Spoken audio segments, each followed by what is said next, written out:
Paul, I mentioned one of the issues being pensions. Scott Morrison has had something to say about that this week. How have you seen his thoughts? Well, I think Scott Morrison has dramatically changed the debate about pension reform in Australia this week. Morrison has welcomed the position of the Australian Council of Social Services, which is that there should be a crackdown on assets eligibility in relation to those drawing the pension. I think this position shows Morrison to be a pragmatist, a reformer, and at the end of the day, someone who's prepared to ditch the current policy of changing the indexation factor if he can get a new deal on a new policy. The essence of the ACOS position is that they say people who are multi-millionaires in terms of assets should not be entitled to the pension. They want to change the threshold beyond the family home in terms of holding assets from 1.1 million to 800,000 in terms of people who can draw upon a pension or part pension. The point to make about Morrison's position is that I think that there is a lot of justification for this in terms of both the fiscal position and in terms of equity. Morrison hasn't endorsed the ACOS position as such, but he's taken this position and he's testing it with the Senate crossbenchers. This is a dangerous political exercise for the government. We're talking here about many Liberal voters who would be disadvantaged, and of course this reverses the position adopted by the Howard government when it eased the assets test. But I think overall there is the possibility of a new opening here, and it'll be fascinating to see what happens with this new approach from Morrison. Well, the week started on Monday with the release of the taxation discussion paper. We'll wait to see what the government's official response to it is in the weeks and months ahead. But how did you see the paper released? Well, the great irony about the taxation discussion paper is that within the first 12 hours, the central argument, the need to shift from direct to indirect taxation, was torpedoed by the Labor Party. In a sense, this is no surprise. Labor made it clear that it will not countenance any change to the GST. Tony Abbott and Joe Hockey are not going to commit political suicide on this issue. Abbott's made it clear that any change to the GST would need Labor support. This means I think we won't see action on this front now for quite a few years, and the consequences will be serious. And those consequences will be borne by wage earners who will be forced into higher income tax brackets. Labor, anxious to look positive, ran very hard this week on the need to crack down on the superannuation tax concessions at the high income end, and frankly again there is a very powerful argument to do that. I think Treasurer Joe Hockey would be happy about the way the debate went this week. Again, there are new policy options opening up for him in terms of pushing the intergenerational arguments. I think the point to make here is that the government needs to be careful, though, that the whole debate about fiscal repair is not hijacked to be solved on the tax side rather than the spending side. And the final point to make is I think there's an argument here for Tony Abbott and Joe Hockey to convene a broader review about retirement income policy, taking into account pensions, super and tax.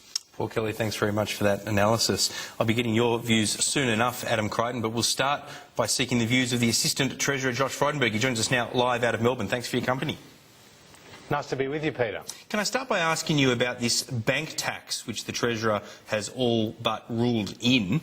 We know that Labor previously recommended it when they were in government, but your own Financial Services Inquiry said that it wasn't necessary. So why are you going against their advice? Well, firstly, you're right. Chris Bowen did put this forward when they were in government. It was based on the advice he received from the financial regulators, including APRA and the Reserve Bank. The whole idea was to put aside money for a rainy day if indeed there was a bank collapse, because the government has an obligation to guarantee deposits up to $250,000. But Minister, that was back then. They were following advice, whereas now looking to act on it, you'd be going against the advice of your own Financial Services Inquiry.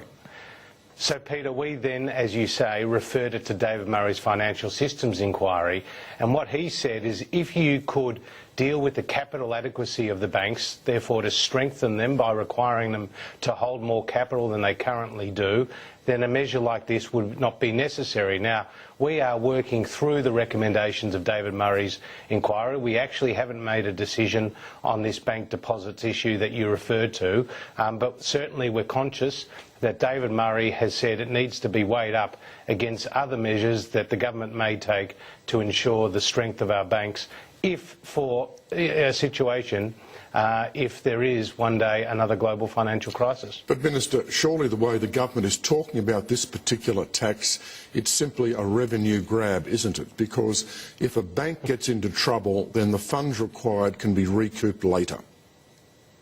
Yeah, that's true. Money can be recouped after the event, and some countries do that, but the majority of countries actually have an ex-ante fund, which is what is being proposed here. That is to put aside the money before a global financial crisis or a bank collapse actually occurs. So, well, look, we're weighing it up. We certainly haven't made any decisions on this, and if you want to talk about cash grabs, look at what Labor did back when they were in government, when they changed the unclaimed monies regime from 7 years down to 3 years, which was a $550 million bank heist by Bill Shorten. But Minister, this goes to the essence of the argument as to what the Abbott government stands for. Now, we saw the Prime Minister last week saying that he won't be trapped into tax increases by the Labor Party.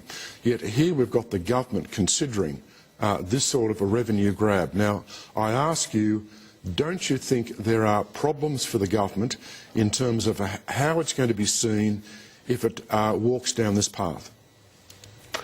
Look, Paul, we are considering this measure, but we're also considering, in light of David Murray's financial systems inquiry. And look, we're in a very difficult position here because we want to ensure that the government has the funds, the banks are stable in the event that there is another global financial crisis. We have an obligation to the Australian people to ensure that we're ready for that eventuality should it occur. At the same time, we're also very conscious of what you said, which was this was Labor's tax policy, and just because it was Labor's tax policy doesn't mean we implement it. Surely, Minister, the revenue from such a bank levy would actually go into a fund and it wouldn't actually be a revenue item in the budget. Is that true, at least hypothetically? And then secondly, I just wanted to ask of the incidence of such a tax. Do you think that it would be borne ultimately by depositors and the banks would pass it on, or the banks would be paying it themselves? Well, that's an issue for the banks, Adam. Obviously, in the event that there was such a levy, then the obligation, we would ask that the banks not pass it on. But we're not at that point yet, and like I said earlier, we're considering the recommendations of David Murray's inquiry. We'll respond more formally to that in the next coming weeks and months. But there's got to be some reason that this has at least been floated by Joe Hockey. It would seem to suggest that perhaps you're not going to go along with David Murray's other recommendations, which were predicated on the need to not bother with the bank tax. But going back to Adam Crichton's initial question, is that right that you're talking about the GFC and the idea of a second one and needing to quarantine the banks for some safety there? Presumably that means that this bank tax gets saved. It doesn't go into paying down debt or anything like that. It sits there in a sort of slush fund to be able to help the banks out if the going gets tough. Look, it sits on the government's balance sheet and therefore it is counted against debt deductions, but obviously, the point is it's money put aside, Peter, for that rainy day. They were the words, by the way, used by Chris Bowen at the time. He said that in 20 years' time, people would say this was a very important measure. He said this money was being put aside for a rainy day, but obviously it is counted against the debt obligations of the government. It didn't take 20 years, though, for people to turn around and decide it wasn't a good idea. David Murray, 20 months later, when he did his inquiry on your beckoning, took the view that it's not.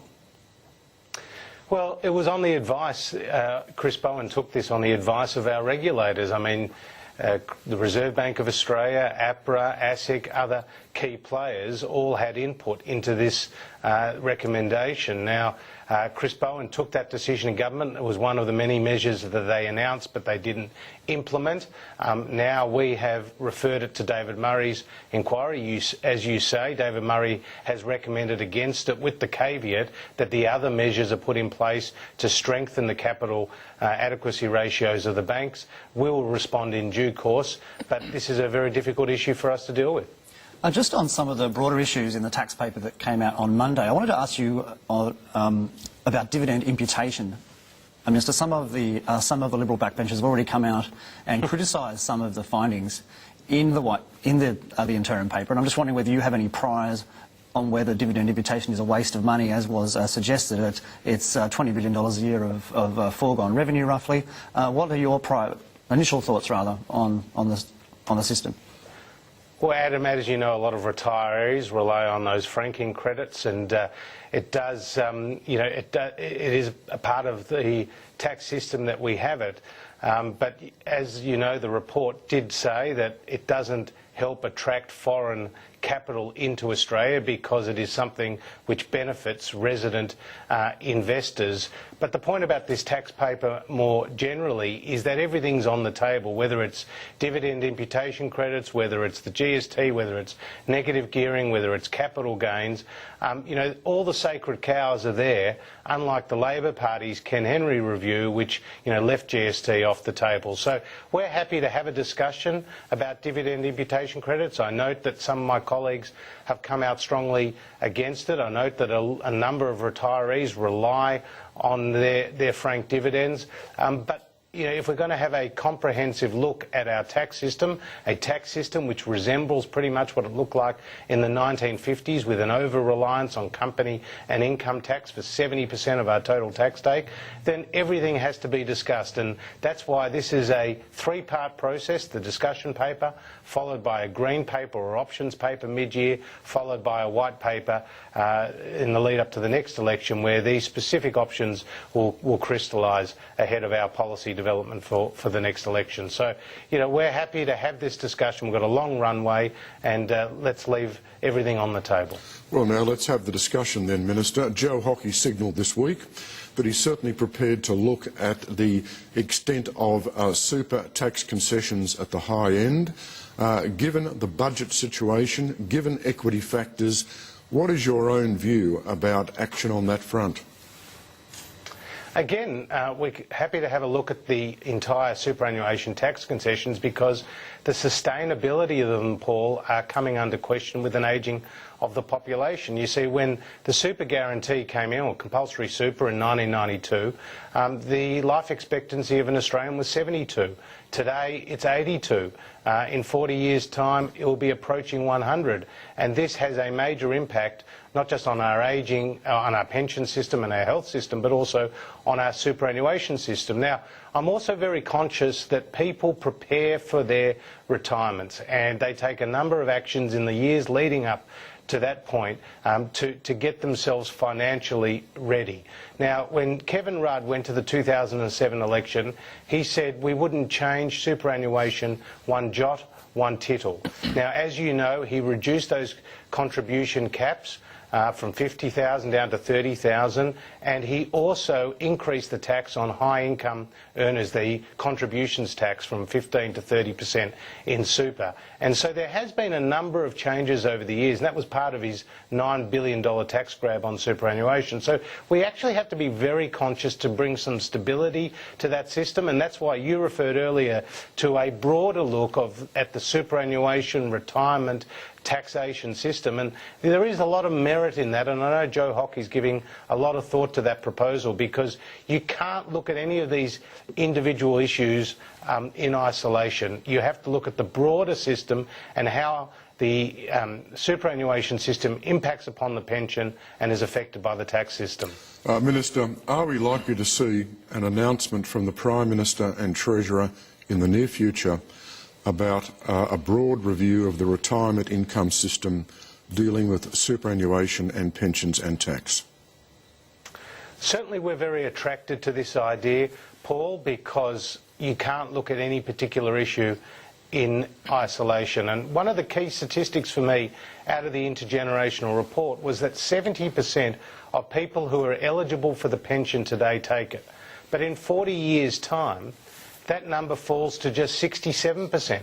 So we've got compulsory super at 9.5% today, edging up to 12%, but we're not seeing a major reduction in the number of people who take the pension. Now, the pension today is the single biggest item in the budget, over $42 billion, and it was increasing dramatically over time. So we really do need to look at the pension, and we also need to look at the superannuation system and how that overlaps with the tax system. Just to clarify on that point, Minister, if there is this review held, would the government's intention be then to take decisions on the basis of that report and then to take any such reform agenda to the next election? Well, certainly we would consider the recommendations out of such a review should it be announced, and then that would inform our policy positions in the lead up to the election. I don't want to preempt any announcements about either this review or indeed our policy positions, but we are conscious that something needs to be done in this area to ensure the sustainability of the budget over time. I mean, Bill Shorten during the week actually said that he wanted to accelerate the move from compulsory super from 9.5% to 12% by 2019. Our timetable was between 2021 and 2025. Now, that's a $2.6 billion hit to the budget over the forward estimates. Where's he going to get the money from? And again, we're seeing from Labor increasing taxes but not reducing their spending and making major spending commitments like this to increase the compulsory super from 9.5% to 12% on an accelerated timetable, which will hit the budget by $2.6 billion. All right, you're watching Australian Agenda. We're talking to the Assistant Treasurer, Josh Frydenberg. We'll continue to do so, but after these few messages.